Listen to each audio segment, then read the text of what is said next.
Ukraine has been wiping out Russia's tanks in huge numbers.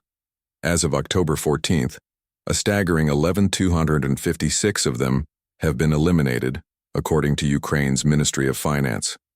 But in his infinite wisdom, Vladimir Putin thought he had a master plan. He believed Ukraine was only destroying the old Soviet-era tanks, the ones intended to exhaust Ukraine's ammunition, rather than inflict real damage on its defenses. Putin was holding Russia's premier tanks back from the conflict. Finally, the Russian leader unleashed those very tanks on Pokrovsk, and in a very short time Ukraine showed that they were no more effective than the tanks Russia had already lost. For a year, Russia saved its best tanks, only to have Ukraine demolish them in a matter of minutes. For nearly a year, Russia had been carefully setting aside every T-90M tank it manufactured, knowing it had specific plans for them. This is according to David Axe reporting for Euromaidan Press, who states that Putin was organizing a massive mechanized assault on the Donetsk Oblast with Russia's T-90Ms. These tanks were meant to crush the last of Ukraine's resistance, enabling Russia to finally capture the strategic logistical city of Pokrovsk, which Putin initially expected his forces to take over the summer. Russia's soldiers had failed. The T-90Ms were supposed to complete the mission. And Putin had every reason to think the T-90M was the ideal tank to finally seize Pokrovsk. It is, after all, Russia's most modern battle tank, praised by Putin himself as the best in the world. Russia's leader declared as much in June 2023, with TASS reporting Putin's claim.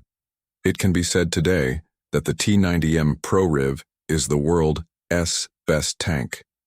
As soon as it approaches positions, no chance is left for anyone or anything. It fires to a longer range and more accurately.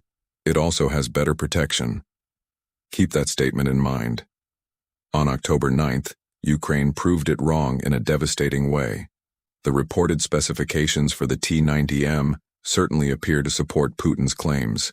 Army Recognition notes the tank has the kind of power Putin describes, thanks to its 125mm 2A46 M4 smoothbore gun, which can fire both standard rounds and anti-tank guided missiles.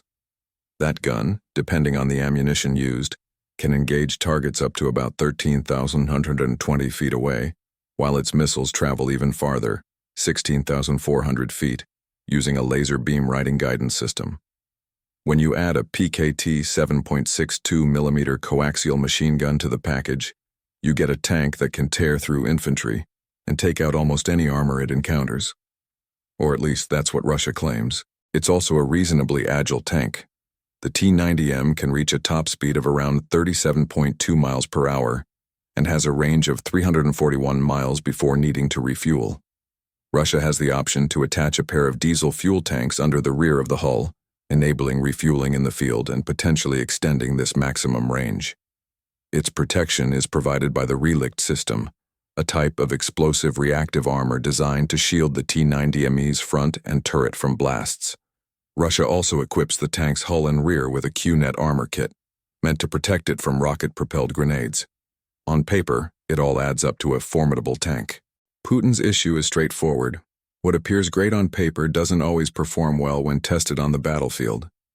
In the T-90M's case, having a lot of firepower and explosive protection is not very meaningful when Ukraine employs so many different weapon systems in a fight. Still, Putin was convinced he had the right tank for a new mechanized assault near Pokrovsk on October 9th. This attack would see Russia reverting to its old tactics after a summer spent sending smaller infantry groups to infiltrate settlements around Pokrovsk. The target, as Axe explains, was the small village of Shakov, and Russia had assembled an intimidating force.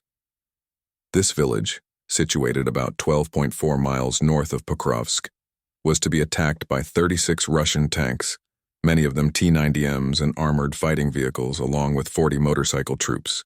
Axe points out that Shakov also serves as an anchor for Ukrainian defenses east of a 24.8-mile salient that Russia had managed to create in Ukraine's defenses in the Pokrovsk direction during the summer. Russia's objective was simple. If it could overrun Shakov with this mechanized force, it could then embed its troops in the village. Once fortified, Shakov could be used as a base for future assaults that would bring Russia closer to, and eventually into, Pokrovsk. On October 9th, that mechanized force began its attack. The result was brutal for Russia. Ukraine was ready for everything Russia was going to attempt on October 9th. Ukraine's 225th Assault Regiment was already based in Charkov. Their ranks had been reinforced by operatives from the notorious 1st Azov Corps, which had spent the late summer coordinating the recapture of several settlements near Pokrovsk from Russia. These two units collaborated to build a defense that would defeat Russia's mechanized assault. That assault, as the 1st Azov Corps detailed in a telegram post after the battle, came in waves. The enemy carried out offensive actions in several waves and from different directions, the group stated. Initially, groups of motorcyclists advanced, followed by columns of armored vehicles, tanks and armored personnel carriers with infantry. This seems to be a Putin-approved strategy. Instead of leading with tanks and armored vehicles, Russia sent its vulnerable motorcycle troops first to soak up Ukrainian ammunition. The plan might have been to leave Ukraine's defenses without the munitions needed to counter the tanks that followed. The plan was a failure. Instead, as Russia tried to advance in waves, a combination of mines, drones, and artillery stopped the mechanized push in its tracks. Ukraine successfully hit 20 of Russia's vehicles, including 3 of its tanks, in a defensive barrage that sent Russia's forces scattering back to the contested village of Volodymyrivka.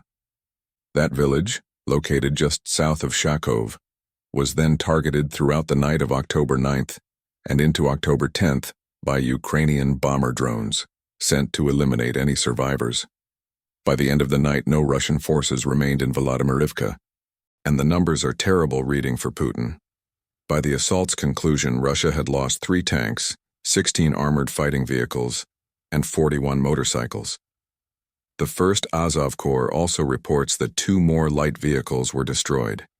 It's not clear what these light vehicles were. However, Russia has a history of using civilian vehicles in assaults against Ukraine, so much so that Axe reports in another article that civilian cars now account for 90% of Russia's vehicle losses in Ukraine. So it's possible some of Putin's soldiers had even less protection than what the T-90M tanks and armored vehicles Russia is so proud of could offer. Speaking of Russia's soldiers, they had a terrible day on October 9th. The 1st Azov Corps stated that confirmed enemy losses included 107 irreversible and 51 medical.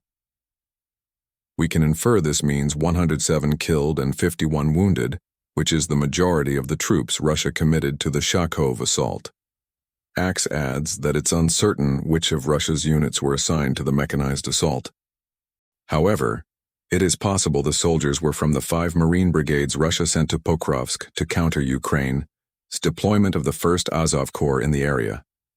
If so, the Russian troops who died in large numbers in the Charkov attack were among the best Russia has to offer, outside of its special forces. But even Russia's best can't accomplish much when the tanks they operate are not as good as their leader claims. What transpired on October 9th was a humiliation for Russia. For months, Russia withheld its best tanks from the battlefield. Confident that these tanks were finally positioned to succeed, they were deployed with other armored vehicles and dozens of soldiers. This was an assault that was literally a year in the making, and Ukraine shut it down in a devastating manner, taking less than a day to do so. On October 9th, Putin just relearned a hard lesson. Ukraine has all the answers for Russia's mechanized assaults. Russia's leader will now be left wondering how all of this could have happened.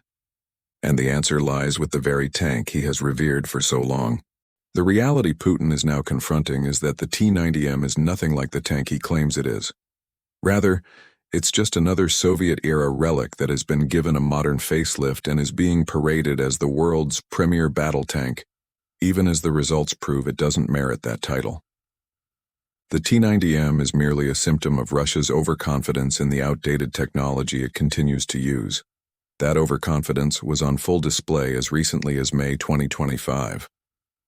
After a new batch of T-90Ms was delivered to the military, the tank's manufacturer, state-owned Rostec, was eager to praise its qualities. The Russian T-90M, T-72B3M, and T-80BVM vehicles are best suited for present-day conditions of combat, said Rostec's first deputy CEO Vladimir Artyakov in May. They can be considered as the world's best serial-produced tanks in terms of their aggregate characteristics. This is the result of the well-coordinated work by the large staff of Rostec Enterprises, developers and designers, engineers and technologists, workers of industrial facilities and repair groups. We can understand the exaggeration surrounding the T-90M. For propaganda and intimidation, Russia needs everyone to believe the tank is the world's best. But the T-72 and the T-80?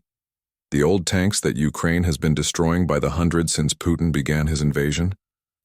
Including those two tanks in the conversation immediately raises doubts about how effective the T-90M can truly be, considering their poor performance in Ukraine. Still, doubt alone doesn't negate the impressive specifications Russia provides for its T-90M. But the tank's awful performance in Ukraine transforms that doubt into certainty. The T-90Ms that Russia amassed for its attack on Kharkov are not the only ones it has used in Ukraine during the war. They are just the most recent, and just like the ones before them, they have failed spectacularly. This should not be a surprise to anyone who has looked beyond Russia's specifications to learn what the T-90M is really about. The Small Wars Journal points out some of the issues with the T-90M that Russia has been hiding for decades. Yes, Russia's ultra-modern battle tank is, in fact, decades old. While not technically a Soviet-era tank, it did enter production in 1994. This production date means the T-90M has been around for over 3 decades in some form. Furthermore, as the journal highlights, the tank saw almost no combat until Putin decided to launch the invasion of Ukraine. What Russia really has in Ukraine is a tank undergoing active combat testing, a tank that is failing in every single aspect. One of the few other instances the T-90M was used before Ukraine was in Syria, in December 2015, the journal reports. One of the 6 tanks Syria received was targeted by several BGM-71 Tiao anti-tank guided missiles and managed to survive. This would have boosted Russia's confidence in its tank, although it doesn't mean much from a modern standpoint. BGM-71s are far from the latest anti-tank weapons. They have been in service since 1970, making them much older than the T-90M itself. You would hope Russia's best-in-the-world battle tank could withstand hits from a weapon developed 24 years before it was deployed. Russia's problem, as it has found in Ukraine, is that the T-90M cannot handle modern anti-tank missiles or the swarms of drones that Ukraine has built since 2022. The design of Russia's supposedly world-beating tank is full of weaknesses. One of these is a leftover from the T-72. That Soviet-era tank does not have a partition separating the crew from the ammunition stored inside. Without it, if the T-72's ammunition explodes, it destroys both the tank and the crew. The T-90M has the same design flaw, with Russia opting instead for a carousel system that turns the tank into a death trap if hit by a top-down weapon. And guess what Ukraine has? Drones, Javelin missiles, and various other anti-tank weapons against which the T-90M was completely untested before the war, have exposed its fatal flaws. The best tank in the world still has many of the Soviet-era design defects that have caused thousands of its older counterparts to become nothing but burning wrecks on the Ukrainian battlefield. It's not only these kinds of structural design flaws that make the T-90M a much weaker tank than Russia claims. The tank is also riddled with technical problems. Its turret, for example. Besides being vulnerable to top-down attacks, the turret has another interesting design issue. This flaw was revealed by Forbes in May 2024, which called the problem spinning turret syndrome. When a T-90M is hit in a specific way, its turret begins to spin uncontrollably, rendering the tank's impressive firepower essentially useless. There have been multiple examples of Ukraine exposing this fatal defect. In January 2024, Ukraine managed to disable a T-90M using a pair of M2 Bradley vehicles, which theoretically should not have been able to penetrate the T-90M's armor. The Russian tank's failure was caused by spinning turret syndrome. A similar event occurred in December 2023, when one of Ukraine's first-person view, FPV drones scored a direct hit on a T-90M, sending its turret into an uncontrollable spin and causing the crew to lose control of the entire tank. And in May 2024, another T-90M, struck by several of Ukraine's FPV drones, suffered the same issue. The turret started rotating clockwise after the second drone strike, and just like in the other incidents, the Russian crew had to abandon the tank. It should be obvious that a tank supposed to be the best the world has ever seen should not have this kind of technical problem. What good is armor that can protect a T-90M's crew when the tank itself becomes uncontrollable due to a design flaw that should have been identified decades ago? We say should have. The truth is that Russia would never have thought to check for this type of flaw because drone strikes were not even a consideration when the T-90 entered production in 1994. And this brings us back to the fact that this tank is not only far less modern than Russia claims, but it is also built upon outdated Soviet-era designs that are not fit for modern warfare. The national interest makes this clear in an article analyzing the T-90M's many failures before Ukraine destroyed several of them in a single day on October 9th. It notes that strategic errors were partly responsible for so many T-90Ms being taken out, as Russia deployed them in urban areas that don't provide the space a tank needs to maneuver effectively. However, new weapons were the main issue for Russia's tank. The advent of new threats appears to have rendered obsolete some of the defenses of the T-90. Loitering munitions such as the Lancet, as well as top-attack anti-tank guided munitions such as the US-made Javelin, have so far proved effective against the Shtora defense system, the National Interest reports. Add drones to that list. Ukraine did, and on October 9th, it demonstrated what those drones, along with mines and artillery, can do to Russia's T-90Ms. Given that its most advanced tank has failed so frequently in Ukraine, you might think that Russia is going to give up on the T-90M.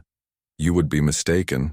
Russia is not only going to persist with the tank, but it is also looking to expand its stockpiles even further. Whether it can is a different question.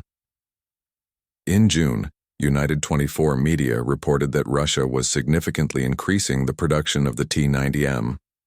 It cited the Conflict Intelligence Team, which claims that Russia managed to produce between 280 and 300 of these tanks in 2024, a notable increase over previous years. Between 60 and 70 T-90Ms were made in 2022, and then Russia built between 140 and 180 of the tanks the following year. The problem is that supposed mass production will not do much to replace the massive number of tanks Russia has lost in Ukraine. We mentioned at the start of this video that Ukraine claims to have destroyed 11,251 of Russia's tanks. That's about 3,000 per year. So a T-90M production schedule that yields only a tenth of that number won't worry Ukraine, especially when it has already proven many times, and again on October 9th, that it can destroy T-90Ms as easily as it takes out Russia's older tanks. So why is Russia trying to mass produce the T-90M when it is clearly a failure? United 24 media suggests that Russia is attempting to stockpile for the future. It's not clear whether this means rebuilding its tank inventory or preparing for a time when it can start selling the T-90M again. Perhaps this means the T-90Ms Russia sent to Kharkov were taken from the stockpiles Russia is trying to preserve due to the combination of past tank losses and the failure to capture Pokrovsk during the summer. We can't be certain. But what seems more definite is that Russia may have a very difficult time selling T-90Ms after Ukraine. To be honest, it was having a hard enough time even before the war began. Russia appeared to have a major success back in 2019 when India agreed to buy 469 T-90Ms in a deal that met a defense valued at about $2 billion. That works out to a per-unit cost of over $4.2 million, which might explain why Russia is trying to mass-produce the T-90. Earning over $1 billion a year from 280 to 300 of these tanks would be beneficial, considering Putin is spending billions on the war in Ukraine. However, India was not satisfied with the T-90s it got from Russia. By September 2020, the tank was being criticized for its poor performance. Global Defense Corp also notes that the Indian Army used its T-90s back in 2017 in a Russian tank biathlon involving 19 countries. India lost that competition because its T-90s malfunctioned. By 2024, the National Interest was reporting that India was rebuilding its T-90s almost from scratch to make them tanks that could actually be used in modern warfare. And a couple of years earlier, Global Defense Corp stated that India had abandoned future plans to buy T-90s, opting instead for the French Leclerc tank. Much of this occurred before Putin launched the Ukraine war. In other words, the T-90M was already viewed as a failure by one of Russia's key weapons customers long before it proved itself to be one in Ukraine. All of this brings us back to October 9th, and what Ukraine accomplished against Russia's mechanized assault. The T-90M's shortcomings were on full display once again, as it not only failed to help Russia complete its assault, but was also so ineffective against Ukraine's drones, mines, and artillery that the attack lasted less than a day. Russia will likely keep deploying T-90Ms from its stockpiles. Ukraine will just keep destroying them, turning the world's best tank into little more than a footnote on the battlefield. The T-90M is just one illustration of Putin's many failures that are tearing Russia apart. Frankly, Russia's president has even bigger problems to deal with than a modern tank that is anything but great. Find out what those issues are in our video, and don't forget to subscribe to Warzone Party for more videos covering Ukraine's defense of Pokrovsk and the nearby settlements.